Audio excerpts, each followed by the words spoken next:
ನವರಾತ್ರಿ ಸಂದರ್ಭದಲ್ಲಿ ನಾವು ಈ ಒಂದು ಆಯುಧ ಪೂಜೆಯ ಆಚರಣೆ ಕೂಡ ಮಾಡ್ತೀವಿ. ಮನೆಯಲ್ಲಿ ಬಳಸುವಂತ ವಸ್ತುಗಳು, ವಾಹನಗಳ ಪೂಜೆ. ಸೊ ಇದರ ವಿಶೇಷತೆ ಏನು? ಇದಕ್ಕೂ ನವರಾತ್ರಿ ಮತ್ತೆ ದಸರಾಗೂ ಹೇಗೆ ಸಂಬಂಧ ಇದೆ, ಇದ್ರ ಬಗ್ಗೆ ತಿಳಿಸ್ಕೊಡಿ.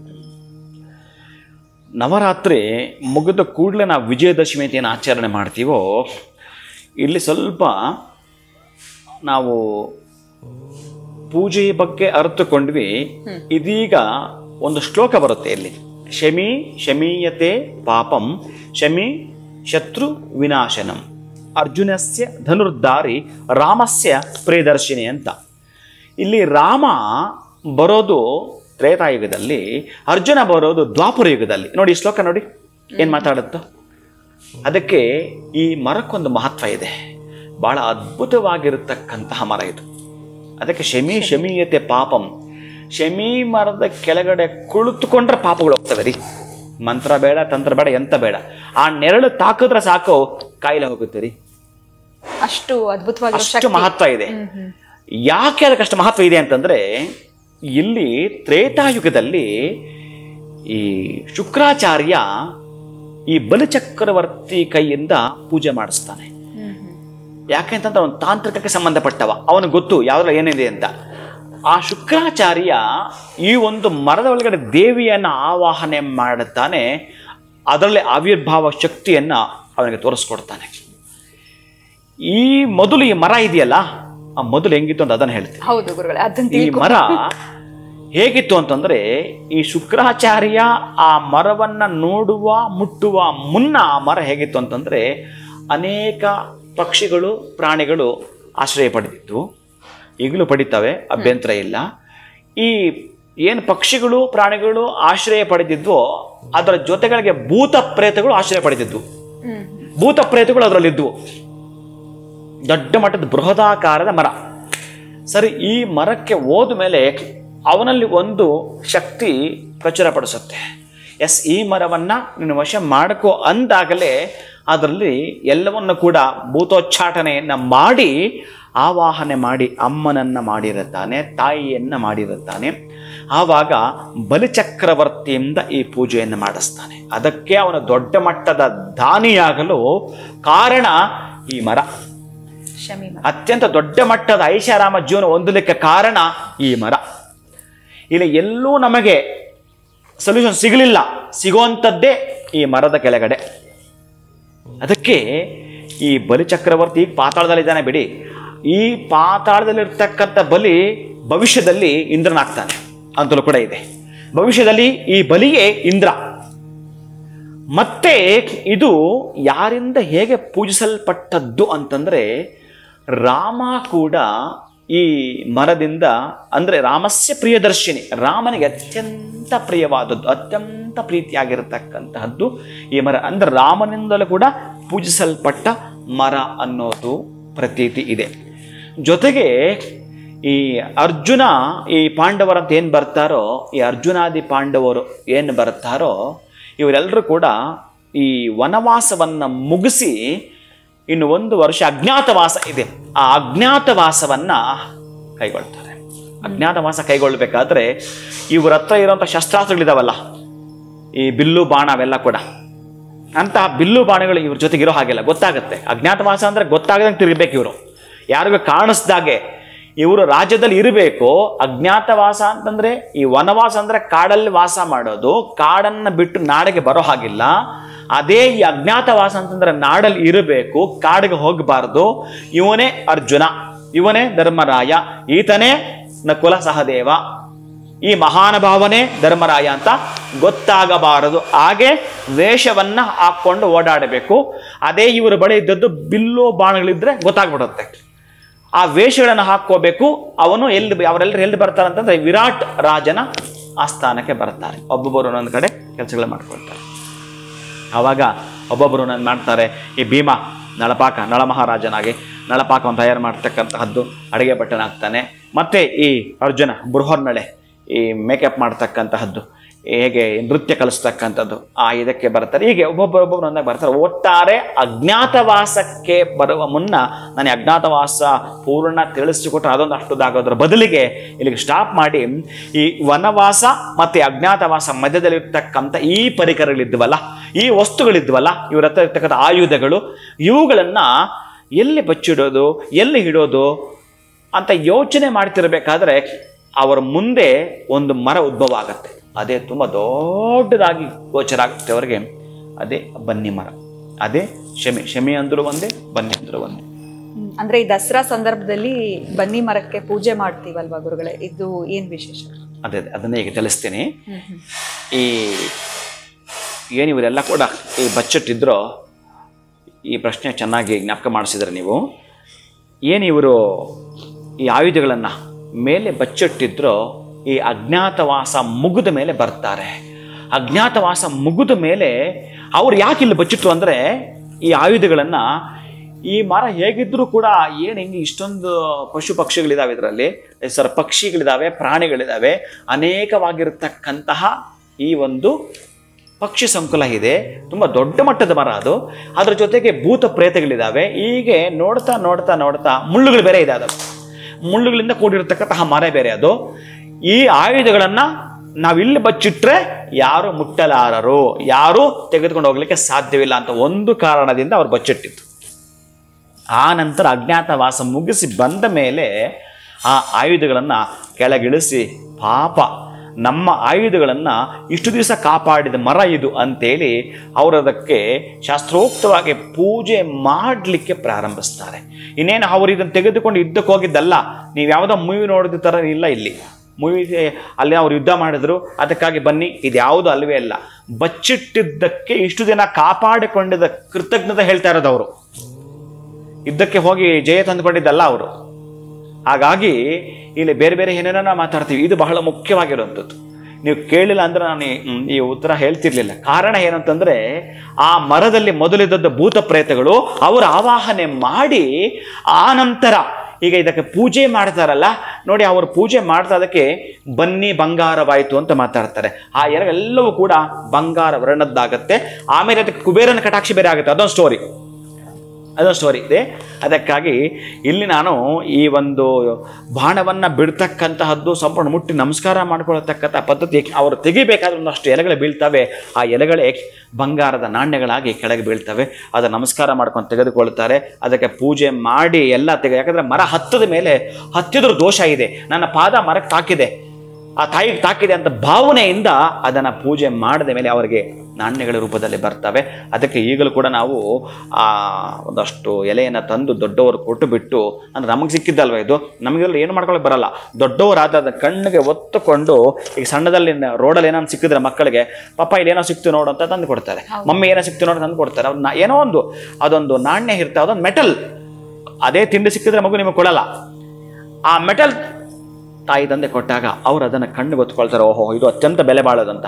ಹಾಗೆ ಅತ್ಯಂತ ಬೆಲೆ ಬಾಳುವ ಎಲೆಗಳು ಇವು ಅಂತ ಹೇಳಿ ದೊಡ್ಡವರು ಕಣ್ಣು ಗೊತ್ಕೊಳ್ತಾರೆ, ಮಕ್ಕಳಿಗೆ ಆಶೀರ್ವಾದ ಮಾಡ್ತಾರೆ. ಅದಕ್ಕೆ ಶಮೀಯತೆ ಪಾಪಂ ಶಮಿ ಶತ್ರು ವಿನಾಶನಂ ಅರ್ಜುನಸ್ಯ ಧನುರ್ಧಾರಿ ರಾಮಸ್ಯ ಪ್ರಿಯದರ್ಶನಿ. ಅನೇಕ ಶತ್ರುಗಳನ್ನು ಹೊಡೆದು ಉರುಳಿಸಿದ್ದು ಈ ಆಯುಧಗಳೇ. ಈ ಆಯುಧಗಳನ್ನು ಕಾಪಾಡಿದ ಮರ ಅಂತ ಹೇಳಿ ನಮಸ್ಕಾರ ಮಾಡಿಕೊಳ್ತಕ್ಕಂತಹ ಪ್ರತೀತಿ ಇದೆ. ಅಂದರೆ ತ್ರೇತಾಯುಗದಲ್ಲಿ ಈ ಶುಕ್ರಾಚಾರ್ಯ ಬಲಿಚಕ್ರವರ್ತಿಯಿಂದ ಪೂಜಿಸಲ್ಪಟ್ಟ ಮರ, ಹಾಗೆ ರಾಮನಿಂದಲೂ ಕೂಡ ಅತ್ಯಂತ ಪ್ರೀತಿಯಿಂದ ಆತ ಹಾಡಿಕೊಂಡಾಡಿದ್ದು ಪೂಜಿಸಿದ ಮರ ಈ ಬನ್ನಿ ಮರ. ಇನ್ನು ಇಲ್ಲಿರ್ತಕ್ಕಂತಹದ್ದೇನು ದ್ವಾಪರ ಯುಗದಲ್ಲಿ ಬಂದಿರತಕ್ಕಂಥವರು ಏನು ಇದ್ದಾರೋ ಈ ಪಾಂಡವರು, ಅವರ ಆಯುಧಗಳನ್ನು ಶೇಖರಣೆ ಮಾಡಿ ಅದರ ಹೊಟ್ಟೆಯಲ್ಲಿ ಉದುಗಿಸ್ಕೊಂಡಿರ್ತಕ್ಕಂತಹ ಮರ. ಅದಕ್ಕಾಗಿ ಇಷ್ಟೆಲ್ಲವೂ ಕೂಡ ವಿಶೇಷತೆಯನ್ನು ಪಡ್ಕೊಂಡಿರ್ತಕ್ಕಂತಹದ್ದು. ಹಾಗೆಯೇ ಬಹಳ ಮುಖ್ಯವಾಗಿರತಕ್ಕಂತಹದ್ದು ಶುಕ್ರಾಚಾರ್ಯ ಅಮ್ಮನನ್ನು ಆವಾಹನೆ ಮಾಡಿರತಕ್ಕಂಥದ್ದು.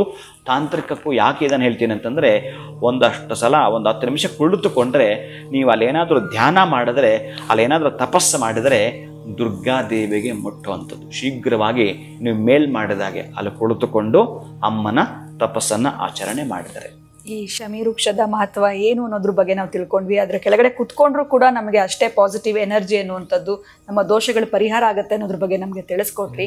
ಈ ಆಯುಧ ಪೂಜೆನಲ್ಲಿ ನಾವು ಬರೀ ಈ ವಾಹನಗಳ ಪೂಜೆ, ಯಂತ್ರಗಳ ಪೂಜೆ ಅಷ್ಟೇನಾ ಗುರುಗಳೇ, ಅಥವಾ ಮನೇಲಿರುವಂಥ ವಸ್ತುಗಳು ನಾವು ದಿನನಿತ್ಯ ಬಳಸುವಂಥದ್ದಕ್ಕೆ ಅದಕ್ಕೂ ಕೂಡ ನಾವು ಪೂಜೆಗಳನ್ನು ಮಾಡಬೇಕಾಗತ್ತೆ? ಖಂಡಿತ ಖಂಡಿತ. ಇಲ್ಲಿ ವಾಹನವನ್ನು ಹೇಳಲೇ ಇಲ್ಲ ಬಿಡಿ, ವಾಹನವನ್ನು ಹೇಳಲೇ ಇಲ್ಲ, ಹೇಳಿದ್ದೇ ಇಲ್ಲ ಆಯುಧಗಳು ಅಂತ.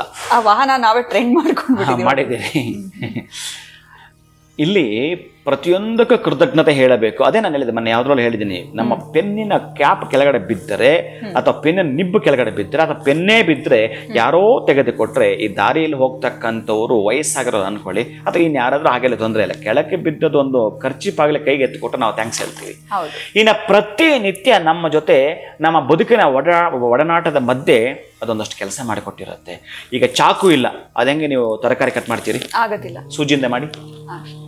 ಅದೇ ಈ ಬಟ್ಟೆ ಹೊಲಿತಲ್ಲ, ಸೂಜಿ ಇಲ್ಲ, ಇವಾಗ ಕತ್ತಿಯಿಂದ ಮಾಡಿ ಆಗಲ್ಲ. ನೋಡಿ ಯಾವ ವಸ್ತು ಆ ಸಂದರ್ಭದಲ್ಲಿ ಎಷ್ಟು ಮಹತ್ವ ಪಡ್ಕೊಂಡಿದೆ ಅಂತ. ಅದಕ್ಕಾಗಿ ಅಂತಹ ಎಲ್ಲ ಸಂಬಂಧದಲ್ಲೂ ಎಲ್ಲ ವಸ್ತುಗಳು ಅತ್ಯಂತ ಪ್ರೇಮ ಪಾತ್ರವನ್ನು ನಿಭಾಯಿಸ್ತಿರ್ತಕ್ಕಂಥದ್ದು. ಆದ್ದರಿಂದ ಆ ವಸ್ತುಗಳಿಗೆ ಪೂಜೆ ಮಾಡುವಂಥದ್ದು. ಇಲ್ಲಿ ಏನಂತಂದರೆ, ಎಚ್ಚರಿಸಿ ಒಂದು ಮಾತನ್ನು ಹೇಳ್ತಾ ಹೋದರೆ ಯಾವ ವಸ್ತು ಎಲ್ಲೆಲ್ಲ ನಮಗೆ ಬಳಕೆ ಆಗಿರುತ್ತೆ ಅದಕ್ಕೊಂದು ಕೃತಜ್ಞತೆ ಹೇಳ್ತಕ್ಕಂಥದ್ದು. ಅದೇ ಯಾರ ಜೊತೆಗೆ ಸಂಬಂಧ ಇರುತ್ತೆ ಅದು ಇರುತ್ತೆ ಇಲ್ಲಿ. ಹೇಗೆ ಸಂಬಂಧ ಇರುತ್ತೆ ಆ ಆಯುಧಗಳು ಅದು ಇರುತ್ತೆ ಇಲ್ಲಿ. ಯಾಕೆಂತಂದ್ರೆ ಒಂದು ಕಬ್ಬಿಣ ಅನ್ಕೊಳ್ಳಿ, ಆ ಕಬ್ಬಿಣ ಏನಾದರೂ ಯಾವಾಗಲೂ ನೀರಲ್ಲೇ ಇದ್ರೆ ಏನಾಗುತ್ತೆ? ನೀರಲ್ಲಿ ಇದು ಏನಾಗುತ್ತೆ? ತುಕ್ಕಿಡಿಯುತ್ತೆ, ತುಕ್ಕಿಡಿದಾಗುತ್ತೆ. ನೋಡಿ, ಆ ಕಬ್ಬಿಣ ನೀರಿನ ಸಂಬಂಧ ಮಾಡಿದಕ್ಕೆ ತುಕ್ಕು ಹಿಡಿದೋಯ್ತು. ಅದೇ ಕಬ್ಬಿಣ ಬೆಂಕಿಯ ಸಂಬಂಧವನ್ನ ಮಾಡಿದ್ರೆ ಒಂದು ರೂಪಕ್ಕೆ ಬರುತ್ತೆ, ಅದು ಒಂದು ಆಯುಧಕ್ಕೆ ಆಕಾರವಾಗಿ ಬರುತ್ತೆ. ಅದಕ್ಕೆ ಅದನ್ನು ತಟ್ಟಿದ್ರೆ ಆಗ ಆಯುಧ ಆಗುತ್ತೆ. ಹಾಗೆ ಒಂದು ಪುಷ್ಪ ಅನ್ಕೊಳ್ಳಿ, ಒಂದು ಪುಷ್ಪ ದೇವರ ಪಾದದ ಮೇಲಿಂದ ನೀವು ನೋಡ್ತಾ ಇರ್ತೀರಿ, ದೇವರ ಪಾದದಿಂದ ಬಿದ್ದರೆ ಸಾಕು, ದೇವರ ತಲೆ ಮೇಲೆ ಬಿದ್ದರೆ ಸಾಕು, ಅರೆ ದೇವರು ವರ ಕೊಟ್ಟೆ ಅಂತೇಳಿ ಆ ಪುಷ್ಪವನ್ನು ತೆಗೆದು ಬಿಟ್ಟು ನೀವು ಕಣ್ಣಿಗೆ ಹೊತ್ಕೊಂಡು ಮುಡಿಯಲ್ಲಿ ಮುಡ್ಕೊಳ್ತೀರಿ. ಅದೇ ಪುಷ್ಪ ಶವದ ಮೇಲೆ ಇದ್ದರೆ ಮುಡ್ಕೋತೀರಾ? ಯಾಕೆ? ಅದು ಪುಷ್ಪ, ಇದು ಪುಷ್ಪ ಅಲ್ಲ. ಅಂದ್ರೆ ಸ್ಥಾನಬಲ ಕೂಡ ಬಹಳ ಮುಖ್ಯ. ಬಹಳ ಮುಖ್ಯವಾಗಿ ನೀವು ಪ್ರತಿ ಅಂಶದಲ್ಲೂ ಕೂಡ, ಪ್ರತಿಯೊಂದರಲ್ಲೂ ಕೂಡ ಎಣಿಕೆ ನೋಡಿದ್ರೆ ನಮಗೆ ಇವು ಸಿಗ್ತವೆ. ಅದಕ್ಕೆ ನಾವು ಪ್ರತಿನಿತ್ಯ ಬಳಸ್ತಕ್ಕಂತಹ ಈ ಚಾಕು, ಆಮೇಲೆ ಮೊದಲು ಈ ತಾಯಿಯಂದರು ಅನೇಕವಾಗಿರ್ತಕ್ಕಂಥ ಬೀಸೋ ಕಲ್ಲು ಅಂತಿತ್ತು. ಈ ಬೀಸೋ ಕಲ್ಲಿಂದ ಹಿಡಿದು ಒನಕೆ, ಈ ಕತ್ತಿ, ಕಡಾರಿ, ಜೊತೆಗೆ ಈ ಹೊಲಗಳಲ್ಲಿ ತೆಗಿತಕ್ಕಂತಹದ್ದು ಏನು ಇದೆಯೋ ಮಚ್ಚು ಎಲ್ಲವೂ ಸಂಪೂರ್ಣವಾಗಿ ಇಟ್ಟು ಪೂಜೆ ಮಾಡ್ತಾರೆ. ನಮಗೆ ರೈತಾಪಿ ವರ್ಗಕ್ಕೂ ಬಹಳ ಅವಿನಾವ ಸಂಬಂಧ ಇರತಕ್ಕಂತಹದ್ದು. ಜೊತೆಗೆ ಪ್ರತಿನಿತ್ಯ ಬದುಕಿನಲ್ಲಿ ನಮಗೆ ಅತ್ಯಂತ ಅವಶ್ಯಕತೆ ಇರತಕ್ಕಂತಹ ಈ ವಸ್ತುಗಳನ್ನು ನಾವು ಪ್ರೀತಿಸಿ ಒಂದು ಕೃತಜ್ಞತೆ ಹೇಳುವ ದಿನ. ಅರ್ಜುನ ಅವರೆಲ್ಲ ಕೃತಜ್ಞತೆ ಹೇಳಿದ್ರಲ್ಲ, ಹಾಗಾಗಿ ತದನಂತರ ಅವರು ಪಡೆದುಕೊಳ್ಳುತ್ತಾರೆ. ಅಂತಹ ದಿನ ಇದು ಆಗಿರುತ್ತೆ ಪ್ರೀತಿಯ ಬಂಧುಗಳೇ. ಗುರುಗಳೇ, ನಾವು ತಿಳ್ಕೊಂಡಿದ್ದು ಬರೀ ಈ ಸಂಹಾರ ಮಾಡಿದ್ದು ಒಂದೇ ದೇವರು, ಒಂದೇ ದೇವಿ ಅಂತ. ಆದರೆ ಅವತಾರಗಳು ಹೇಗೆ ಬಂತು ಅನ್ನೋಂಥದ್ದನ್ನ ನಮಗೆ ತಿಳಿಸ್ಕೊಟ್ರಿ. ನೀವು ತುಂಬ ವಿಸ್ತಾರವಾಗಿಯೇ ತಿಳಿಸ್ಕೊಟ್ರಿ, ಅರ್ಥ ಆಗೋ ರೀತಿಯಲ್ಲಿ. ಜೊತೆಗೆ ನಮಗೆ ಈ ದುರ್ಗಾ, ಸರಸ್ವತಿ, ಲಕ್ಷ್ಮಿ ಅವತಾರಗಳು ಹೇಗೆ ಬಂತು ಇದೆಲ್ಲದ್ರ ಬಗ್ಗೆ ಕೂಡ ತಿಳಿಸಿದ್ರಿ. ಈ ಸೃಷ್ಟಿ ಅನ್ನೋಂಥದ್ದು ಹೇಗೆ ಆರಂಭ ಆಯಿತು ಗುರುಗಳೇ? ಈ ಸೃಷ್ಟಿ ಅನ್ನೋಂಥದ್ದು ಹೇಗೆ, ಇದ್ರ ಬಗ್ಗೆ ತಿಳಿಸಿ. ಜೊತೆಗೆ ಈ ನಮಗೆ ವಿಜಯದಶಮಿ ಬಗ್ಗೆ ಕೂಡ ತಿಳ್ಕೊಳ್ಳುವಂಥ ಒಂದು ಕುತೂಹಲ ಇದೆ. ಈ ವಿಜಯದಶಮಿಯ ಆಚರಣೆ ಹೇಗಿರಬೇಕು ಇದ್ರ ಬಗ್ಗೆ ತಿಳಿಸ್ಕೊಡಿ ಗುರುಗಳೇ. ಅಲ್ಲ, ಈಗ ಸೃಷ್ಟಿ ಅಂದ್ರೆ ದುರ್ಗಾ ದೇವಿ ಅಂತ ಹೆಸರು ಪಡೆದು ಕೇಳ್ತಾ ಇದ್ರೆ ಅಥವಾ ಏನು? ಹೌದು ಗುರುಗಳೇ, ಹೇಗಾಯ್ತು ಅನ್ನುವಂಥದ್ದು ಕೇಳ್ತೇನೆ. ದುರ್ಗಾ ಬೇರೆ, ಸೃಷ್ಟಿ ಬೇರೆ. ಆದರೆ ನೀವು ಕೇಳ್ತಿರೋದು ನಿಜ. ಮೊದಲು ಅಮ್ಮ ಅಂತಿತ್ತು, ಆ ನಂತರ ದುರ್ಗಾ ಅಂತ ಹೆಸರು ಬಂದು ಹಾಗೆ ಸೃಷ್ಟಿ ಅಂತ ತಾವು ಅಂದುಕೊಂಡಿರ್ತೀರಿ. ಬಹಳ ಜನ ಹಾಗೆ ಅಂದುಕೊಂಡ್ರೆ ಹೇಗೆ ಅಂತಂದ್ರೆ, ಈ ಸೃಷ್ಟಿ ಅನ್ನೋದನ್ನ ಸಾಮಾನ್ಯವಾಗಿ ನಾವು ಯೋಚನೆ ಮಾಡ್ತೀವಿ. ಜ್ಞಾನ ಅದನ್ನು ಕೇಳುತ್ತೆ, ವಿಜ್ಞಾನ ಅದನ್ನು ಹಿಂಬಾಲಿಸುತ್ತೆ. ಬಹುಶಃ ವಿಜ್ಞಾನ ಅದನ್ನೇನಾದ್ರೂ ಹಿಂಬಾಲಿಸಿದ್ರೆ ಈ ಸೃಷ್ಟಿ ಅನ್ನೋದು, ಆಮೇಲೆ ಈ ಯುಗಗಳೆಲ್ಲ ಬರ್ತವೆ, ಅವೆಲ್ಲ ನಡೀತಿರ್ತವೆ. ಈ ಒಂದು ಸೃಷ್ಟಿ ಅನ್ನುವುದರ ಬಗ್ಗೆ ಬಹಳ ಅಗಾಧವಾಗಿರತಕ್ಕಂಥದ್ದು, ಅತ್ಯಂತ ಅಮೋಘ ಅದ್ಭುತವಾಗಿರುವಂಥ ಸಬ್ಜೆಕ್ಟ್ ಅದು. ಅದನ್ನೇ ಮೊದಲು ಸೃಷ್ಟಿ ಹೇಗಿತ್ತು ಅಂತಂದರೆ, ದೊಡ್ಡದೊಂದು ಮರ, ಬೃಹದಾಕಾರ ಮರ ಮೊದಲು ಹೇಗಿತ್ತು? ಸಣ್ಣದ ಬೀಜರೂಪದಲ್ಲಿತ್ತು, ಆಮೇಲೆ ಅದು ಮರ ಆಗಿತ್ತು. ನಾನು ಮೊದಲು ಇದನ್ನು ಕೇಳ್ತೀನಿ ನಿಮ್ಮನ್ನ, ಈ ಬೃಹದಾಕಾರವಾಗಿರೋ ದೊಡ್ಡದು ಎಕರೆಗಟ್ಟಲೆ ಆವರಿಸ್ಕೊಂಡಿರೋ ಈ ಮರ ಮೊದಲೇನಾಗಿತ್ತು? ಬೀಜವಾಗಿತ್ತು, ಸಣ್ಣ ಬೀಜವಾಗಿತ್ತು. ಅದೆಲ್ಲೋ ಒಂದು ಕಡೆ ಮೌನವಾಗಿತ್ತು. ಗಾಳಿಗೂ ಇಲ್ಲ, ಬೆಳಕಿನ ಜೊತೆಗೂ ಇಲ್ಲ, ಮಣ್ಣು ಜೊತೆಗೂ ಸಂಬಂಧ ಇಲ್ಲ, ನೀರು ಜೊತೆಗೂ ಸಂಬಂಧ ಇಲ್ಲ. ಈ ಬೆಳಕು, ಗಾಳಿ, ನೀರು, ಮಣ್ಣು ಇದರ ಜೊತೆಗೆ ಸಂಬಂಧ ಬಂದರೆ, ಗಾಳಿ ಬಂದರೆ ಒಂದು ಎಲೆ ಬರುತ್ತೆ, ಅಲ್ಲಾಡಬೇಕು. ಮಣ್ಣಿನ ಜೊತೆಗೆ ಸಂಬಂಧ ಬಂದರೆ ಬೇರಾಗಿ ನಿಂತ್ಕೋಬೇಕು. ನೋಡಿ ಹೇಗಿದೆ. ಈಗ ವಿಷಯಕ್ಕೆ ಬರ್ತೇನೆ, ಇದೊಂದು ಹೇಳಿ ನಿಮ್ಗೆ ಅರ್ಥ ಆಗಲಿ ಅಂತ. ಅದಕ್ಕಾಗಿ ಈ ಸೃಷ್ಟಿ ಅಂತಂದರೆ ನಿಶ್ಶಬ್ದ ಸ್ಥಿತಿ. ಮೊದಲು ನಿಶ್ಶಬ್ದ ಸ್ಥಿತಿಯಲ್ಲಿತ್ತು. ನಿಶ್ಶಬ್ದದಿಂದ ಹುಟ್ಟುಕೊಂಡಿದ್ದೇ ಶಬ್ದ. ಅದೇಗಿರುತ್ತೆ ಅಂತಂದರೆ ಶಬ್ದ ಸ್ಪರ್ಶ ರೂಪ ರಸಗಂಧಾನಾಂ ಅಂದರೆ ಇವೆಲ್ಲ ತನ್ಮಾತ್ರೆಗಳು ಈ ಪಂಚಭೂತಗಳಲ್ಲಿ ಹೇಗೆ ಬರುತ್ತೆ ಅಂತಂದರೆ ಶಬ್ದ, ಸ್ಪರ್ಶ, ರೂಪ, ರಸ, ಗಂಧ. ಮೊದಲು ಇದ್ದದ್ದು ನಿಶ್ಶಬ್ದ, ಅದರಿಂದ ಶಬ್ದ ಹುಟ್ಕೊಳ್ತು. ಶಬ್ದ ಅಂತಂದ್ರೆ ನಾಟ್ ಸೌಂಡ್ ಅಲ್ಲ. ಈ ಶಬ್ದ ಅಂದರೆ ಆಕಾಶ. ಸ್ಪರ್ಶ ಅಂತಂದರೆ ವಾಯು, ಗಾಳಿ. ಈಗ ಕೂಲಾಗಿ ಕೂತಿರ್ತೀವಿ, ತುಂಬ ಬಿಸಿ ಆಗ್ತಾಯಿದೆ ಅಂತಂದರೆ ಆ ಗಾಳಿ ಬಂದು ನಮ್ಮ ಮೈಗೆ ತಾಕ್ದಾಗ ಸ್ಪರ್ಶ ಆಗುತ್ತೆ, ಅಬ್ಬಾ ಆರಾಮಾಗಿದೆ, ಸಮಾಧಾನ. ಶಬ್ದದಿಂದ ಸ್ಪರ್ಶ ಉಟ್ಕೊಳ್ತು. ಶಬ್ದ ಸ್ಪರ್ಶ. ಈ ಸ್ಪರ್ಶದಿಂದ ರೂಪ ಉಟ್ಕೊಳ್ತು. ರೂಪ ಅಂತಂದರೆ ಅಗ್ನಿ, ಬೆಂಕಿ. ಈ ಜ್ವಾಲೆಗಳಿರ್ತಾವಲ್ಲ, ನಿಮಗೆ ಗೊತ್ತಿರ್ತಕ್ಕಂಥ ರೂಪ. ರೂಪ ಶಬ್ದದಿಂದ ಸ್ಪರ್ಶ, ಸ್ಪರ್ಶದಿಂದ ರೂಪ, ರೂಪದಿಂದ ರಸ ಉಟ್ಕೊಳ್ತು. ರಸ ಅಂತಂದರೆ ನೀರು. ನೀರಿಗೇನು ಗಾತ್ರ ಇದೆಯಾ? ರಸ ಉಟ್ಕೊಳ್ಳೋದು. ರಸದಿಂದ ಗಂಧ ಉಟ್ಕೊಳ್ಳುತ್ತು. ಆ ಗಂಧ ಅಂತಂದರೆ ಭೂಮಿ. ನೋಡಿ, ಈ ಪಂಚಭೂತಗಳು ಉಟ್ಕೊಂಡಿದೆ ಅಂತಂದರೆ ನಿಶ್ಶಬ್ದದಿಂದ. ನಿಶ್ಶಬ್ದವಾಗಿ ಅದೆಲ್ಲಿತ್ತು ಅಂತಂದರೆ ಪರಮಾತ್ಮನಲ್ಲಿತ್ತು. ಆ ಪರಮಾತ್ಮ ಇದ್ದದ್ದು ನಿಶ್ಶಬ್ದ ಶಬ್ದವಾಯಿತು. ಶಬ್ದ, ಸ್ಪರ್ಶ, ರೂಪ, ರಸ, ಗಂಧ. ಈ ಭಗವಂತ ಎಲ್ಲರೂ ಮೌನವಾಗಿದ್ದರೆ ಪಾಪ ಅವ್ರಿಗೇನು ಅರ್ಥನೇ ಆಗಲ್ಲ, ಏನು ಮಾಡೋದು ಅರ್ಥ ಆಗಲಿಲ್ಲ. ಇಲ್ಲಿ ಭಗವಂತ ಅವ್ಯಕ್ತ, ಯಾರಿಗೂ ಹೇಗೂ ಗೋಚರ ಆಗೋದಿಲ್ಲ. ಅದಕ್ಕೆ ಈ ಪಂಚಭೂತಗಳನ್ನ ಕೊಟ್ಟ. ಈ ಶಬ್ದ, ಸ್ಪರ್ಶ, ರೂಪ, ರಸಗಂಧ ಇವುಗಳನ್ನು ಈ ಭೂಮಿ ಮೇಲೆ ಇನ್ನೆಷ್ಟು ಸಾವಿರ ಲಕ್ಷ ವರ್ಷಗಳು ಹೋದರೂ ಯಾವ ವಿಜ್ಞಾನವೂ ಇದನ್ನು ಮಾತಾಡ್ಸೋಕ್ಕಾಗಲ್ಲ. ಇದನ್ನು ಕೂಡ ಇದನ್ನು ಮಾತಾಡಬೇಕು ಅಂದರೆ ನಿಮಗೆ ಬೀಜ ಕೊಟ್ಟರೆ ಅದನ್ನು ಕಸಿ ಮಾಡಿ ಮತ್ತೊಂದು ಮಾಡಕ್ಕೆ ಬಿಡ್ತೀರಿ, ಏನೇನು ಮಾಡಿಬಿಡ್ತೀರಿ. ನೀವು ಅರಳಿ ಮರನ ಆಲದ ಮರ ಮಾಡ್ತೀರಿ, ಆಲದ ಮರ ಹುಣಸೆ ಮರ ಮಾಡಿಬಿಡ್ತೀರಿ, ಅದು ನಿಮಗೆ ವಿಜ್ಞಾನ. ಬಟ್ ಮೂಲ ಬೀಜ ಇದೆಯಲ್ಲ, ಅಂಕುರ, ಅದನ್ನು ಕೊಡೋದೇ ಅವ. ಅದಕ್ಕೆ ಸ್ವಲ್ಪ ಏನಕ್ಕೆ, ಅದೇ ನಾನು ಹೇಳಿದ್ದು, ಇದೊಂದು ಅಮೋಘವಾಗಿರುವಂಥ ಸಬ್ಜೆಕ್ಟ್ ಈ ಸಂದರ್ಭದಲ್ಲಿ ನೀವು ತೆಗೆದಿದ್ದೀರಿ. ಬಹಳ ವಿಶೇಷ ಇದೆ. ಮೌನದಲ್ಲಿ ಮೌನ ಇದೆ. ಅದಕ್ಕೆ ಮೌನಕ್ಕೆ ಬಹಳ ಮಹತ್ವ ಇದೆ. ತಪಸ್ಸಿಗೆ ಶೀಘ್ರ ಫಲವಿದೆ, ಆದರೆ ನಿದ್ದೆ ಮಾಡಬಾರ್ದು ಅಷ್ಟೇ. ತಪಸ್ಸು ಮಾಡುವಾಗ ನಿದ್ದೆಗೆ ಜಾರಬಾರ್ದು. ಅದು ಅಂದರೆ ಇನ್ನೂ ತುರ್ಯಾವಸ್ಥೆಗೆ ಹೋಗಿಲ್ಲ ಅಂತ ಅರ್ಥ. ಅದಕ್ಕಾಗಿ ಇಲ್ಲಿ ನಾನು ಏನು ಹೇಳೋಕ್ಕೆ ಹೊರಟಿದ್ದೀನಿ ಅಂತಂದರೆ, ಇಲ್ಲಿ ಬಹಳ ಮುಖ್ಯವಾಗಿರ್ತಕ್ಕಂತಹ ಘಟ್ಟವಾದ್ದರಿಂದ ನೀವು ಯಾವ ರೂಪದಲ್ಲಿ ಪೂಜಿಸ್ತೀರಿ, ಹೇಗೆ ಪೂಜಿಸ್ತೀರಿ ಅಂತಂದರೆ, ಸರಿ ಇವರಿಗೆ ನಿರಾಕಾರ ಬ್ರಹ್ಮನನ್ನು ಹುಡುಕ್ಲಿಕ್ಕೆ ಬರಲ್ಲ, ಅದಕ್ಕೆ ನಿಮಗೆ ಮಣ್ಣು ಕೊಟ್ಟ. ಆ ಮಣ್ಣಲ್ಲಿ ನೀವು ಗಣಪತಿ ಮಾಡ್ತೀರೋ, ಮತ್ತೊಂದು ಮಾಡ್ತೀರೋ, ಇನ್ನೊಂದು ಮಾಡ್ತೀರೋ ಅಂತಂದರೆ, ಅಂದರೆ ಈ ಭೂಮಿ ಮೇಲೆ ಬರ್ತಕ್ಕಂಥ ಎಲ್ಲ ಈ ಕಲ್ಲು ಪ್ಲಸ್ ಈ ಮರ ಇವೆಲ್ಲವೂ ಕೂಡ ಮಣ್ಣು ಲೆಕ್ಕನೇ. ಅದು ಕೊಟ್ಟ. ಆಮೇಲೆ ನೀರನ್ನು ನಾವು ಆರಾಧನೆ ಮಾಡ್ತಕ್ಕಂಥದ್ದು, ವಾಯುದೇವರನ್ನು ಆರಾಧನೆ ಮಾಡ್ತೀವಿ, ವಾಯುದೇವರನ್ನು ಆರಾಧನೆ ಮಾಡ್ತೀವಿ, ಬೆಳಕನ್ನು ಆರಾಧನೆ ಮಾಡ್ತೀವಿ. ಅಗ್ನಿ ಇಲ್ಲದೆ ಅಂತೂ ನಮ್ಮ ಬದುಕೇ ಇಲ್ಲ. ಇವೆಲ್ಲವೂ ಕೂಡ ನಮ್ಮ ದೇಹದಲ್ಲೇ ಇಟ್ಟಾವ, ಜಠರಾಗ್ನಿ. ಆ ಅಗ್ನಿ ಇಲ್ಲ ಅಂತಂದರೆ ನಿಮಗೆ ಅಷ್ಟೇ ತಿಂದ ಜೀರ್ಣ ಆಗಲ್ಲ. ಇಲ್ಲಿಂದ ಹಿಡಿದ ಇನ್ನು ವಾಯು ಇಲ್ಲ ಅಂತಂದರೆ ಉಸಿರಾಟ ಇಲ್ಲ. ಎಷ್ಟು ಅಂತಂದರೆ, ಇನ್ನು ಶಬ್ದ ಅಂತಂದರೆ ಅವನ ಕಣ್ಣುಗಳಲ್ಲಿಟ್ಟ. ಏನು ಅಂತಂದರೆ ಅದ್ಭುತವಾಗಿರತಕ್ಕಂಥದ್ದೆಲ್ಲವನ್ನು ಕೂಡ ಈ ತತ್ವಗಳ ಜೊತೆಗೆ ಇಟ್ಬಿಟ್ಟವ. ಅದಕ್ಕೆ ಆಕಾಶ ತತ್ವ ಅಂತ ಕರೀತಕ್ಕಂಥದ್ದು. ಆಮೇಲೆ ಕೋಶಗಳ ಜೊತೆಗೆ ಇಟ್ಟ ಈ ಸೃಷ್ಟಿ. ಮತ್ತೆ ಇವೇನು ಮಾಡ್ತೇವೆ ಗೊತ್ತಾ? ಆಮೇಲೆ ಇಲ್ಲೊಂದು ಮೆಸೇಜ್ ಇದೆ. ಈ ಭೂಮಿ ಮೇಲೆ ಯಾವುದು ವಸ್ತು ಬರುತ್ತೋ ಅದು ಮತ್ತೆ ಎಂಡ್ ಆಗುತ್ತೆ. ಭಗವಂತನವನು ಯಾರು ಅಂತಂದರೆ, ಅವನು ಬರೋದು ಇಲ್ಲ, ಎಂಡ್ ಆಗೋದು ಇಲ್ಲ. ಅವನೇ ಭಗವಂತ ಅಂತ ಹೇಳೋದು. ಬರೋದು ಇಲ್ಲ, ಎಂಡ್ ಆಗೋದಿಲ್ಲ. ಅವನೇ ಭಗವಂತ, ಅವನೇ ಅವ್ಯಕ್ತ ಸ್ವರೂಪ. ಅದಕ್ಕಾಗಿ ನೋಡಿ, ಇವೆಲ್ಲ ಬಂದಿದ್ದಾವೆ, ಇವು ಈ ಪಂಚಭೂತಗಳು ಬಂದಿದ್ದಾವೆ. ಈ ಗಂಧ, ಈ ಭೂಮಿ ಮತ್ತೆ ಎಲ್ಲಿ ಲೀನವಾಗುತ್ತೆ ಅಂತಂದ್ರೆ ರಸದಲ್ಲಿ ಹೋಗ್ಬಿಡುತ್ತೆ, ನೀರಲ್ಲಿ ಹೋಗ್ಬಿಡುತ್ತೆ.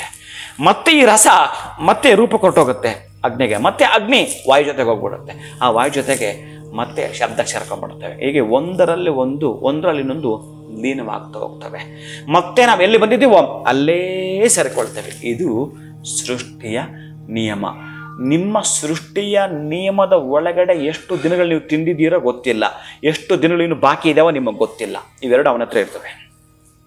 ನಿಮಗೆ ಒಂದು ಅವಕಾಶ ಅಂತ ಕೊಟ್ಟಿದ್ದೀನಿ, ಆ ಅವಕಾಶದಲ್ಲಿ ಇಷ್ಟು ದಿನಗಳು ಅಂತ ಮಾಡಿದಾಗ ನೀವು ಯಾವ ಯಾವ ವ್ರತಗಳನ್ನ ಹೇಗೆ ಆಚರಣೆ ಮಾಡ್ತೀರೋ, ನೀವು ಆಶ್ವೀಜ ಮಾಸದ್ದು ಮಾಡ್ತೀರೋ, ಆಷಾಢ ಮಾಸದ್ದು ಮಾಡ್ತೀರೋ, ಮಾಘ ಮಾಸದ್ದು ಮಾಡ್ತೀರೋ, ಅಥವಾ ಈ ಶರದ್ ಋತುದ್ದು ಮಾಡ್ತೀರೋ, ಒಟ್ಟಾರೆಯಾಗಿ ಯಾವ ರಾತ್ರಿಗಳನ್ನು ನೀವು ವಿಶೇಷವಾಗಿ ವಿಜೃಂಭಣೆಯಿಂದ ಆಚರಣೆ ಮಾಡ್ತೀರೋ, ಈ ಸೃಷ್ಟಿಯ ಒಳಗಡೆ ನಿಮ್ಮನ್ನು ಕಳಿಸ್ಕೊಟ್ಟಿದ್ದೀನಿ. ಈ ಸೃಷ್ಟಿ ಇನ್ನೊಂದು ಬ್ರಹ್ಮದೇವ ಕೂಡ ಈ ದುರ್ಗಾದೇವಿಯ ಪಾದ ಧೂಳಿದೆಯಲ್ಲ, ಇದನ್ನು ತಗೊಂಡು ಸೃಷ್ಟಿ ಸ್ಟಾರ್ಟ್ ಮಾಡ್ತಾನೆ ಅಮ್ಮನ ಧೂಳಿಂದ. ಅದಕ್ಕಾಗಿ ಈ ಸೃಷ್ಟಿಯ ರಹಸ್ಯ ಪೇಳರಸದಲ್ಲ, ಅತ್ಯಂತ ಅದ್ಭುತವಾಗಿರ್ತಕ್ಕಂಥ ಈ ಶಬ್ದ, ಸ್ಪರ್ಶ, ರೂಪ, ರಸ, ಗಂಧಗಳೇ ನಮ್ಮ ಮೂಲ ಭಗವನ್ ನಿಯಾಮಕನ ರೂಪಗಳಾಗಿರುತ್ತವೆ. ಮತ್ತೆ ಈ ರೂಪಗಳು ಏನು ಮಾಡ್ತಾನೆ ಅಂತಂದ್ರೆ, ಮೊದಲು ರೂಪನೂ ಇಲ್ಲ, ನಾಮನೂ ಇಲ್ಲ. ರೂಪ ಇಲ್ಲ, ನಾಮ ಇಲ್ಲ. ಮತ್ತೆ ನೀವು ಹೇಳ್ತೀರಲ್ಲ, ನಾಮ ಅಂತ ಹೇಳ್ತಾ ಇದ್ರಿ, ಚಂಡಿಕಾ ಅಂತ ಹೇಳ್ತಾ ಇದ್ರಿ, ಲಲಿತಾ ಅಂತ ಹೇಳ್ತಾ ಇದ್ರಿ, ನಾರಾಯಣ ಅಂತ ಹೇಳ್ತೀರಿ, ಗೋವಿಂದ ಅಂತ ಹೇಳ್ತೀರಿ, ಅಂದ್ರೆ ನೀವೇ ಹೇಳ್ತಾ ಇದ್ರಿ ಅವೆಲ್ಲ. ಈಗ ನೋಡಿದ್ರೆ ರೂಪ ಇಲ್ಲ, ನಾಮ ಇಲ್ಲ ಅಂತ ಹೇಳ್ತೀರಿ. ಅದಕ್ಕೆ ಕೆಣಕದ ಸೃಷ್ಟಿ ಬಗ್ಗೆ ಬಹಳ ವಿಶೇಷಗಳಿದ್ದಾವೆ. ಈಗ ನಿಮ್ಮನ್ನೇ ಪ್ರಶ್ನೆ ಮಾಡ್ತೀನಿ ತಾಯಿ, ನಿಮ್ಮ ಯಜಮಾನ ನೀವೇನಾಗ್ಬೇಕು ತಾಯಿ? ನನ್ನ ಪ್ರಶ್ನೆಗೆ ಉತ್ತರ ಬೇಕು. ಧರ್ಮಪತ್ನಿ, ಹೆಂಡತಿ. ನಿಮ್ಮ ತಂದೆ ತಾಯಿಗೆ ಮಗಳು. ನಿಮ್ಮ ಮಾವನವರಿಗೆ ಸೊಸೆ. ನಿಮ್ಮ ಮಕ್ಕಳಿಗೆ ತಾಯಿ ಅಲ್ವಾ? ನಿಮ್ದು ಒಂದೇ ಇಷ್ಟು ರೂಪಗಳ ಅಂದ್ರೆ, ನಾವು ತಾಯಿ ಗರ್ಭದಲ್ಲಿ ಸಣ್ಣದೊಂದು ಪಿಂಡಾರಿ, ಒಂದು ಪಿಂಡಾನೇ ಇಷ್ಟು ರೂಪಗಳಾದ್ರೆ ಆ ಬ್ರಹ್ಮಾಂಡ ಇನ್ನೆಷ್ಟು ರೂಪಗಳು? ಯೋಚನೆ ಮಾಡಿ, ಸ್ವಲ್ಪ ಯೋಚನೆ ಮಾಡಿ. ಈ ಸೃಷ್ಟಿಯ ರಹಸ್ಯವನ್ನು ತಿಳ್ಕೊಳ್ಬೇಕಾದ್ರೆ, ಸರಿ ಪಾಪ ಈ ಮನುಷ್ಯನ ಬೇಗ ಅರ್ಥಕೊಳಕ್ ಆಗ್ತಾ ಇಲ್ಲ ಅಂತೇಳಿ ಅವನು ಆಯಾಯ ರೂಪದಲ್ಲಿ ಬಂದ. ಅಂದ್ರೆ ಚಂಡಿ ರೂಪದಲ್ಲಿ ಬಂದ, ನಾರಾಯಣನ ರೂಪದಲ್ಲಿ ಬಂದ, ಕೃಷ್ಣನ ರೂಪದಲ್ಲಿ ಬಂದ, ಲಲಿತಾ ರೂಪದಲ್ಲಿ ಬಂದ. ಈ ರೂಪಗಳಲ್ಲಿ ಬಂದ ಅದಕ್ಕೊಂದು ನಾಮ ಅಂತ ಕೊಟ್ಟ. ನಿಮ್ಗೆ ಸುಲಲಿತ ಆಗ್ಬೇಕಲ್ಲ, ಈಸಿ ಆಗ್ಬೇಕಲ್ಲ ನಿನಗೆ. ಈ ಒಂದು ಮ್ಯಾಥ್ಸ್ ಹೇಳ್ಕೊಡ್ಬೇಕಾದ್ರೆ 4-5 ವಿಧಾನ ಇದೆ, ಸುಮಾರು ವಿಧಾನಗಳಿದ್ದಾವೆ. ಅದಕ್ಕಾಗಿ ಯಾರ್ಯಾರು ಗೊತ್ತಿಲ್ಲ ಯಾವ ರೀತಿ ಈ ನಮ್ಮ ಜನಿವಾರವನ್ನು ಹಾಕಿದಾಗ ನೋಡಿ ಹೇಗೆ ಎಲ್ಲಿತ್ತಂತಂದರೆ, ಮೊನ್ನೆ ಯಾರೋ ಬಂದಿದ್ದೊಂದಷ್ಟು ಪಂಡಿತೋತ್ತಮರು ಬಂದಾಗ, ಅದೇ ಮಹಾಲಯ ಬಂದಾಗ ಮಾಡಿಸುವಾಗ ಮೇಲೇನು ತೆಗಿತಾ ಇದ್ರು ನೋಡಿ. ನೀವು ಕೇಳಿಲ್ಲ ಅಂದರೆ ನನಗೆ ಬಾಯಿಂದ ಬರಲಿಲ್ಲ. ಈ ಯಜ್ಞೋಪವೀತವನ್ನು ವಿಸರ್ಜನ ಹೊಸದ್ದು ಹಾಕ್ಕೊಂಡಾಗ ಹಳೇದನ್ನು ಭಿನ್ನತಂತಂ ಜೀರ್ಣಕಶ್ಮಲ ದೂಷಿತಂ ಅಂತ ಹೇಳಿ ಮಂತ್ರ ಹಳೆ ತೆಗಿಬೇಕು. ನೋ ಈಗೇನು ಜನಿವಾರ ಹಾಕೊಂಡಿರ್ತಾರೋ ಹೊಸದ್ ಹಾಕೊಳ್ತಾರೆ. ಈ ಮಹಾಲಯ ಅಮಾವಾಸ್ಯೆ ಬಂದಾಗ ಬದಲಾಯಿಸ್ತಾರಲ್ಲ, ಆ ಹೊಸದ್ದು ಹಾಕದ ಮೇಲೆ ಹಳೇದಕ್ಕೇನು ಕೆಲಸ? ಹಳೇದ್ ತೆಗಿಬೇಕಲ್ಲ. ತೆಗಿಬೇಕಾದ್ರೆ ಮೇಲಿಂದ ತೆಗೆದ್ರು, ಇನ್ನೊಬ್ರು ಕೆಳಗಡೆ ತೆಗೆದ್ರು. ನಾನು ಗಮನಿಸ್ತಾನೆ ಇದ್ದೆ. ಶಾಸ್ತ್ರ ಏನು ಹೇಳಿದೆ ಗೊತ್ತಾ? ಮೇಲೆಯಿಂದ ತೆಗೆದರೆ ಬ್ರಹ್ಮಹತ್ಯ ದೋಷ, ಕೆಳಗಡೆಯಿಂದ ತೆಗೆದ್ರೆ ಗೋಹತ್ಯ ದೋಷ. ಮತ್ತೆ ಹೇಗೆ ತೆಗಿಬೇಕು ಗುರುಗಳೇ? ಈಗ ಅಂದ್ಬಿಟ್ರೆ ನಕ್ಬಿಟ್ರು, ನನ್ನ ನೋಡಿ ನಕ್ಬಿಟ್ರು. ಸುಮ್ಮನೆ ಇರು ಸ್ವಾಮಿ, ಎಲ್ಲದಕ್ಕೂ ಏನೋ ಒಂದು ಹೇಳ್ಬೇಡಿ ಅಂದ್ಬಿಟ್ರು. ನಿಜ, ಅದು ಮೇಲ್ನೋಟಕ್ಕೆ ನಿಮ್ಗೆ ಗೋಚರ ಆಗೋದು ಹಾಗೇನೆ.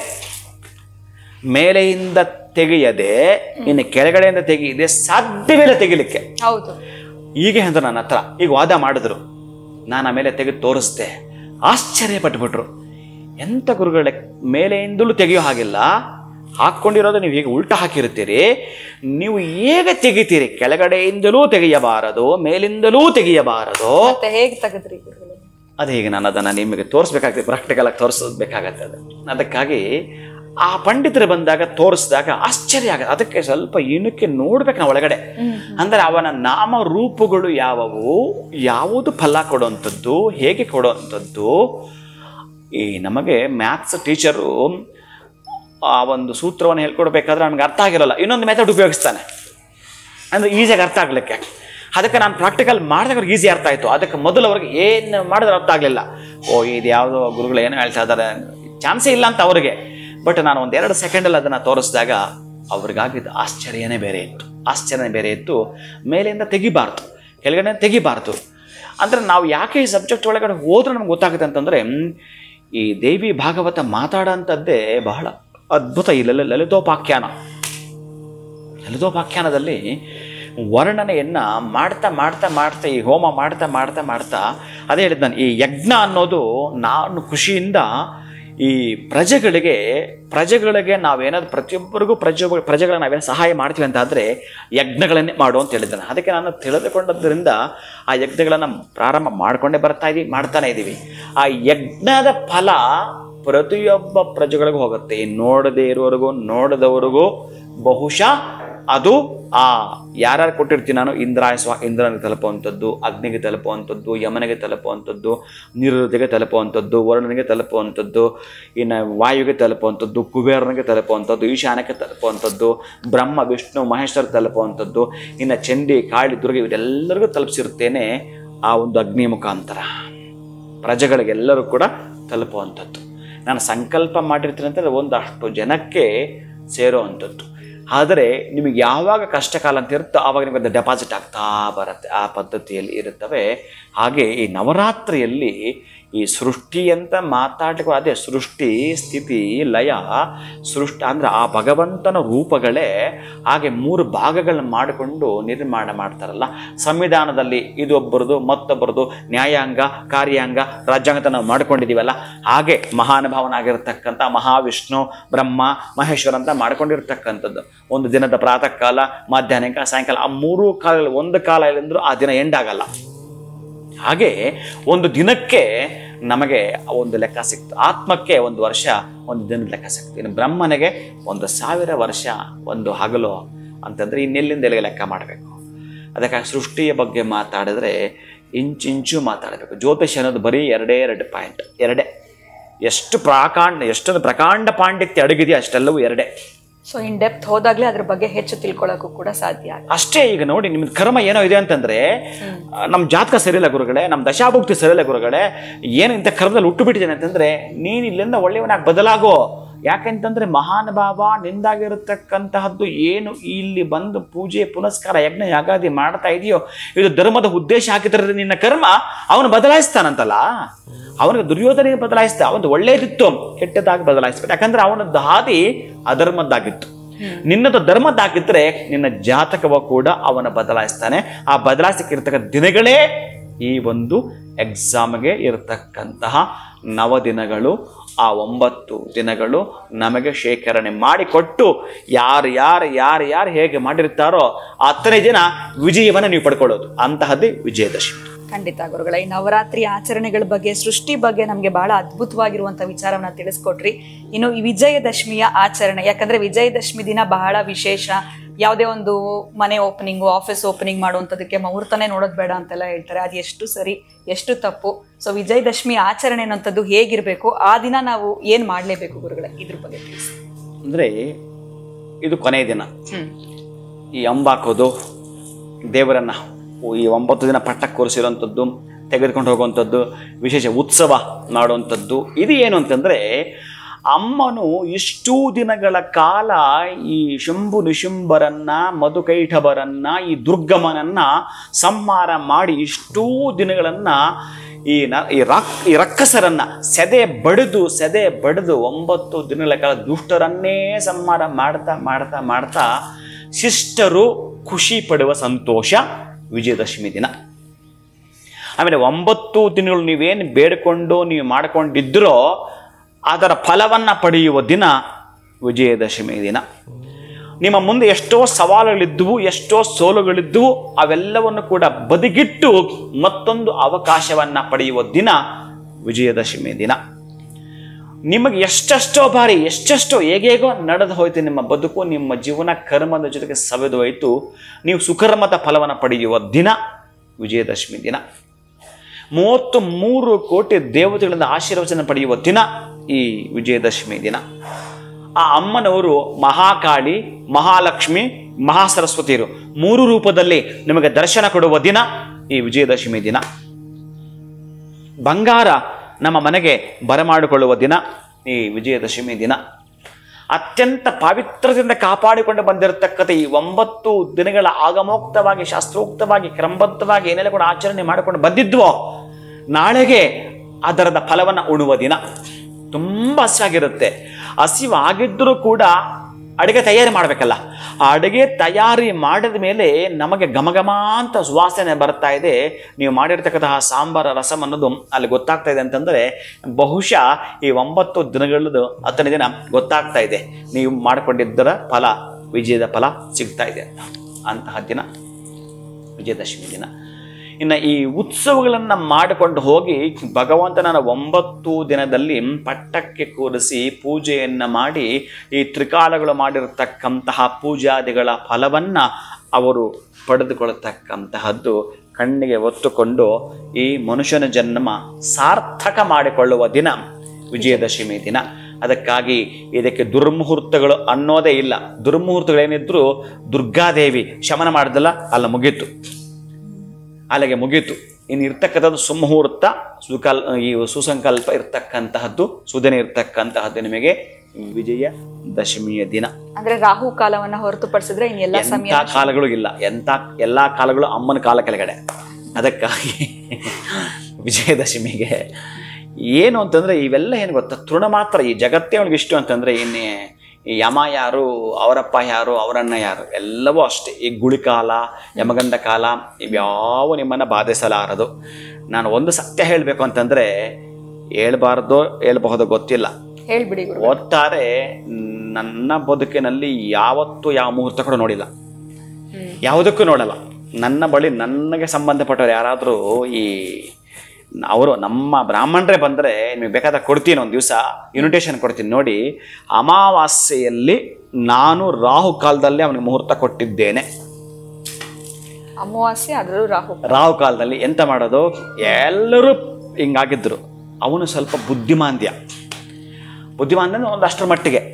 ಇವನನ್ನು ಸರಿ ಹೋಗ್ಬೇಕಂದ್ರೆ ಅವನೊಂದಷ್ಟು ಹುಡುಕಿ ಅವನನ್ನು ಯಾವ ಬಾಧೆಯಿಂದ ಬಳಲ್ತಾ ಇದ್ನೋ ಅವನಿಗೆ ತೆಗೆದುಕೊಂಡು ಹೋಗ್ಬೇಕಾದ್ರೆ, ಅದು ಕೂಡ ತುಂಬ ದೂರ ಏನಿಲ್ಲ, ಕನಕಪುರದಲ್ಲೇ ಮದುವೆ ಆಗಿದ್ದು ಕೂಡ. ನಾನು ಹೇಳ್ತಿರೋದು 6-7 ವರ್ಷಗಳ ಹಿಂದೆ. ಮುಹೂರ್ತ ನಾನು ಮಾಡಿಕೊಟ್ಟ ಮುಹೂರ್ತದಲ್ಲಿ ಮಾಡ್ಕೊಳ್ಳಯ್ಯ. ಮದುವೆಗೆ ಬಂದವರು ಏನೇನೋ ಕೇಳ್ತಾರೆ, ಅಣ್ಣ ನನಗೆ ಅಣ್ಣ ಅಂತ ಕರಿತಾನೆ ಹುಡುಗ. ಅಣ್ಣ ನನಗೆ ಅದೇನೂ ಇಲ್ಲ, ನಾನು ಯಾವ ಬಂಧುಗಳು, ನಮ್ಮ ಅಪ್ಪ ಅಮ್ಮ ತಂದೆ ಯಾರೂ ಇಲ್ಲ, ಎಲ್ಲರೂ ಮದುವೆಗೆ ಬರಬೇಕು ಅಷ್ಟೇ.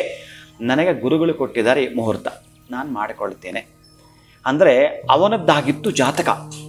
ಅದಕ್ಕೆ ನಾನು ಮೈನಸ್ಸನ್ನು ಪ್ಲಸ್ ಮಾಡಬೇಕು ಅಂತಂದರೆ ನನಗೆ ಆ ಮುಹೂರ್ತ ಅತ್ಯಂತ ಅದ್ಭುತವಾಗಿತ್ತು. ನನಗೆ ಮುಹೂರ್ತ ಬೇಕಿಲ್ಲಿ. ನನಗೆ ಈ ಮದುವೆ ಅನ್ನೋದು ಮುಹೂರ್ತದ ಜೊತೆ ಸಂಬಂಧ ಇತ್ತು, ದಿನದ ಜೊತೆ ತಿಥಿ ಜೊತೆ ಸಂಬಂಧ ಇಲ್ಲ. ಇದೇ ಆದರೆ ಅಷ್ಟಾಗಿ ಪರಿಗಣಿಸಲ್ಲ ನಾನು. ನನ್ನ ಸಿದ್ಧಿಯ ನೇತ್ರವೇ ಅದು, ಹಾಗಾಗಿ ನೀ ವಿಜಯದಶಮಿ ಎಂದೇನಾದರೂ ಆಚರಣೆಯನ್ನು ಆನಂದವಾಗಿ ಮಾಡ್ತೀನಿ ಅಂತಂದರೆ ಹಾಗಂತಲ್ಲಿ ಎಲ್ರಿಗೂ ಅಲ್ಲ. ಅದು ನಾನು ಯಾಕೆ ಹೇಳ್ತಿದ್ದೇನೆ ಅಂತಂದರೆ ನನಗೆ ಪ್ರತಿನಿತ್ಯ ಅದು ಅಭ್ಯಾಸ ಆಗಿದೆ. ಪ್ರತಿನಿತ್ಯವೂ ಅನುಷ್ಠಾನ ಪೂಜೆ ಹೋಗ್ತಕ್ಕಂಥವನಿಗೆ ಯಾವುದೂ ಕೂಡ ಆ ಕಾಲಗಳನ್ನೋದು ಇರಲ್ಲ, ದಾರಿ ಮಾಡಿಕೊಡುತ್ತೆ ಅಂತ. ಈಗ ನಿಮಗೆ ಬಟ್ ಇದನ್ನು ಹೇಳಬಾರ್ದು, ಆದರೂ ಹೇಳ್ತೀನಿ. ಯಾರೋ ಒಬ್ಬ ಮಿನಿಸ್ಟ್ರ್ ಹೋಗ್ತಿದ್ದಾನೆ ಅಂತಂದರೆ ಅವನಿಗೆ ಯಾವ ರೆಡ್ ಲೈಟು ಇಲ್ಲ, ಆಂಬ್ಯುಲೆನ್ಸ್ ಹೋಗ್ತಾ ಇದೆ ಅಂತಂದರೆ ಅವನಿಗೂ ಅದಿಲ್ಲ, ಹೋಗ್ತಾ ಇರುತ್ತೆ. ನನಗೂ ಕೂಡ ಕಾಲಗಳು ಹಾಗೆ. ನೀವು ಅಷ್ಟು ದೊಡ್ಡವರ ನೀವು ಅಂದುಕೊಂಡ್ರೆ ಅದಕ್ಕಿಂತ ದೊಡ್ಡದು. ನನಗೆ ಹಾಗೆ ನನ್ನ ಅನುಷ್ಠಾನ, ನನಗೆ ಪ್ರೀತಿ ಇದೆಯಲ್ಲ, ನನಗೆ ಪ್ರೇಮ ಇದೆಯಲ್ಲ, ನನಗೆ ಖುಷಿ ಇದೆಯಲ್ಲ, ನನಗೆ ಸಂತೋಷ ಇದೆಯಲ್ಲ. ಯಾಕೆ ಹಾಗೆ ಮಾಡ್ತೀನಿ ಅಂತಂದರೆ ಈ ಎಲ್ಲಿಂದ ಎಲ್ಲಿಗಾದರೂ ಕ್ಷೇತ್ರಗಳಲ್ಲಿ ಹೋಗಿ ನನ್ನ ಅನುಷ್ಠಾನ ಅತ್ಯಂತ ಹಸಿವು ಬಾಯಾರಕ್ಕೆ ಆದರೂ ಅದನ್ನು ಮಾಡಿಯೇ ತೀರ್ಬೇಕು ನಾನು ಅಷ್ಟೇ. ನನ್ನ ಮೈಂಡಿಗೆ ಹಾಕೊಂಡ್ಬಿಟ್ರೆ ಅದು ಏನು ಇನ್ನೊಬ್ರು ಯಾರೋ ಹೇಳ್ತಾರೆ, ಅದಕ್ಕೆ ನಾನು ಯಾವತ್ತೂ ಮಾಡಲ್ಲ. ನನ್ನ ಮನಸ್ಸಿನ ಒಳಗಡೆ ಕೂತ್ಕೊಳ್ತು ಅಂತಂದರೆ ಅದು 6-3 ಆಗಲಿ 3-6 ಹೇಳ್ತೀನಲ್ವ ನಿಮಗೆ. ಈ ಕರೋನಾ ಟೈಮಲ್ಲಿ ನೀವು ಮನೆಯಿಂದ ಆಚೆ ಬರೋಕ್ಕಾಗಲ್ಲ ಅಂದರೆ ನಾನು ಪಾಂಡಿಚೇರಿಗೆ ಹೋಗಬೇಕು, ಹೋಗಿಯೇ ತೀರಬೇಕು ನಾನು. ಇದಾಗಿತ್ತು ನನಗೆ. ಅಲ್ಲಿ ಹೋಗಿರ್ತೀನಿ. ಅಲ್ಲ ನೆಕ್ಸ್ಟ್ ರೋಡ್ಗೆ ಅಲ್ಲೆಲ್ಲಿ ಕಾಯ್ತಿದ್ದಾರೆ, ಬಟ್ ನಾನು ಹೋಗಬೇಕು. ಒಟ್ಟಾರೆ ನಾನು ಅದನ್ನು ತಲೆ ಉಪಯೋಗಿಸಿ ನನ್ನ ಮಾರ್ಗ ಕಂಡುಕೊಂಡಿರ್ತೀನಿ. ಅದಕ್ಕೆ ನನಗೆ ಯಾವ ಕಾಲಗಳನ್ನಾದರೂ ಕೂಡ ಭೇದಿಸ್ಕೊಂಡು ಹೋಗಬೇಕು ಅನ್ನೋ ಹಂಬಲ ನನ್ನಲ್ಲಿ, ಆ ಮಂತ್ರಶಕ್ತಿ ಹಂಗೆ ಮಾಡಿಬಿಟ್ಟಿರುತ್ತೆ ನನಗೆ. ಏನು ಹೇಳ್ತಾರಲ್ಲ, ಈ ಮಾಂಸದ ಪಿಂಡ ಅಂತಿಲ್ಲ, ನನಗೆ ಮಾಂಸ ಪಿಂಡ ಅಲ್ಲ, ಮಂತ್ರದ ಪಿಂಡ. ಹಾಗಾಗಿ ನಾನು ನಿಮಗೂ ಅದನ್ನು ಹೇಳ್ತೀನಿ, ನೀವು ಮಂತ್ರಪಿಂಡವಾಗಬೇಕು.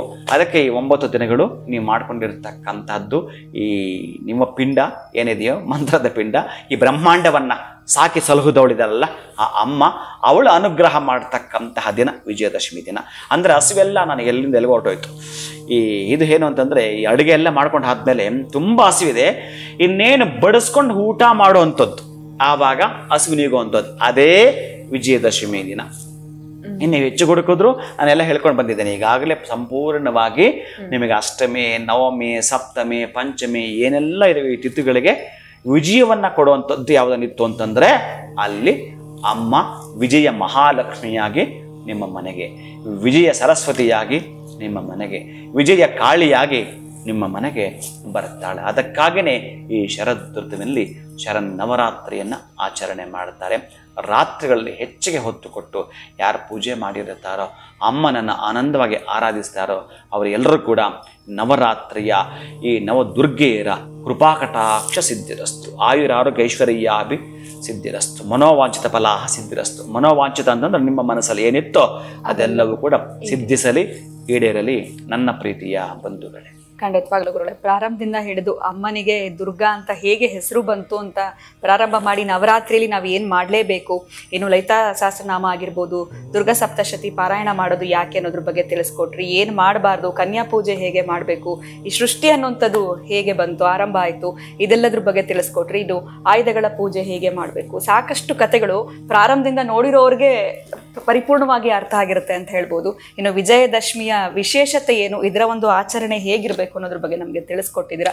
ಅಲ್ಲ, ನೀವು ನಮಗೆ ಯಾರೊಬ್ಬರು ಪ್ರಶ್ನೆ ಮಾಡಿದ, ಗುರುಗಳೇ ನೀವು 3 ಕಾಲಗಳು ಹೋಮ ಮಾಡ್ಕೊಂಡು ಕೂತ್ಕೊಂಡ್ಬಿಟ್ಟಿದ್ದೀರಾ, ಅದಕ್ಕೆ ಮೋಸ್ಟ್ಲಿ ಸಾಯಂಕಾಲ ವಿಡಿಯೋ ಹೀಗೆ ಹಾಕಿದ್ರೆ ಅಂತ ಯಾರೋ ಪ್ರೀತಿಯ ಬಂಧುಗಳೇ ತಪ್ಪು ತಿಳಿಯದೆ, ನಾನು ಈಗ ಏನು ಒಂದೇ ದಿನ ಪೂರ್ಣ ನೀವು ಮಾತಾಡಿದ್ದೇನೋ ಆಯಾ ದಿನಕ್ಕೆ ನಿಮಗದು ಸಿಕ್ಕಿದರೂ ಕೂಡ ನೀವು ತಿಳಿದುಕೊಂಡದ್ದು ಸತ್ಯ. ಅದಕ್ಕಾಗಿ ನಾನು ಪೂರ್ಣವಾಗಿ ಒಂದು 24 ತಾಸಲ್ಲಿ ಪೂರ್ಣವಾಗಿ ನಿದ್ದೆಗಂತಲ್ಲ ಮತ್ತೊಂದು ಏನು ಗೊತ್ತಿಲ್ಲ. ಅದಕ್ಕಾಗಿಯೇ ವಿಶೇಷವಾಗಿ ಅಮ್ಮನಿಗೆ ಆ 24 ತಾಸು ಮೀಸಲು. ಈ 9 ದಿನ ಕಟ್ಟಪ್ಪಣೆಗಳು ಕಂಕಣ ಕಟ್ಟಿಕೊಂಡ ಮೇಲೆ ಎಲ್ಲೂ ಬರಲಿಕ್ಕಾಗಲ್ಲ.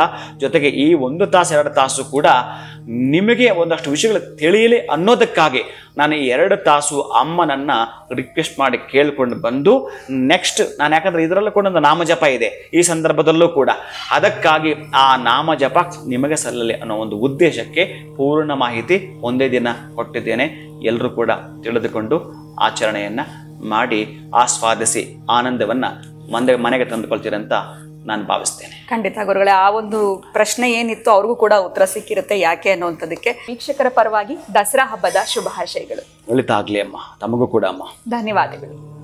ಪ್ರೀತಿಯ ಬಂಧುಗಳೇ, ನಿಮಗೆಲ್ಲರಿಗೂ ಕೂಡ ಈ ಒಂದು ನವರಾತ್ರಿಯ ಶುಭಾಶಯಗಳು. ಹಾಗೆಯೇ ವಿಜಯದಶಮಿ ಎಂದು ಅತ್ಯಂತ ವಿಜಯದ ಫಲವನ್ನು ತಾವೆಲ್ಲರೂ ಕೂಡ ಪಡೆದುಕೊಳ್ಳುವ ಹಾಗೆ ಆ ಒಂದು ದುರ್ಗಾದೇವಿಯ ಕೃಪಾಕಟಾಕ್ಷ ಸಿದ್ಧಿಸಲಿ ಅಂತ ಈ ಸಂದರ್ಭದಲ್ಲಿ ಪ್ರಾರ್ಥಿಸ್ತೇನೆ. ಹರೇ ಶ್ರೀನಿವಾಸ. ಕಾರ್ಯಕ್ರಮ ವೀಕ್ಷಿಸ್ತಾ ಇರುವಂತಹ ಸಮಸ್ತ ವೀಕ್ಷಕರಿಗೂ ನವರಾತ್ರಿಯ ಆಚರಣೆ ಹೇಗಿರಬೇಕು, ಸಿಂಪಲ್ ಆಗಿರುವಂಥದ್ದು, ಪ್ರತಿ ಸಲ ನಮಗೆ ಗೊತ್ತಿರುವಂಥದ್ದು ಎಲ್ಲವೂ ಗೊತ್ತೇ ಇರುತ್ತೆ. ಆದರೆ ಇವತ್ತಿನ ಒಂದು ವಿಡಿಯೋನಲ್ಲಿ ನಿಮಗೆ ಗುರುಗಳು ಸಾಕಷ್ಟು ವಿಚಾರಗಳು, ಕಥೆಗಳು ನಮಗೆ ಗೊತ್ತಿಲ್ಲದೆ ಇರುವಂಥದ್ದನ್ನ ತಿಳಿಸ್ಕೊಟ್ಟಿದ್ದಾರೆ, ಹೆಚ್ಚು ನಾಲೆಜ್ನ ನಮಗೆ ಕೊಟ್ಟಿದ್ದಾರೆ ಅಂತಲೇ ಹೇಳ್ಬೋದು. ಮತ್ತೊಮ್ಮೆ ಕಾರ್ಯಕ್ರಮ ವೀಕ್ಷಿಸ್ತಾ ಇರುವಂತಹ ಸಮಸ್ತ ವೀಕ್ಷಕರಿಗೂ ದಸರಾ ಹಬ್ಬದ ಶುಭಾಶಯಗಳು. ನಮಸ್ಕಾರ.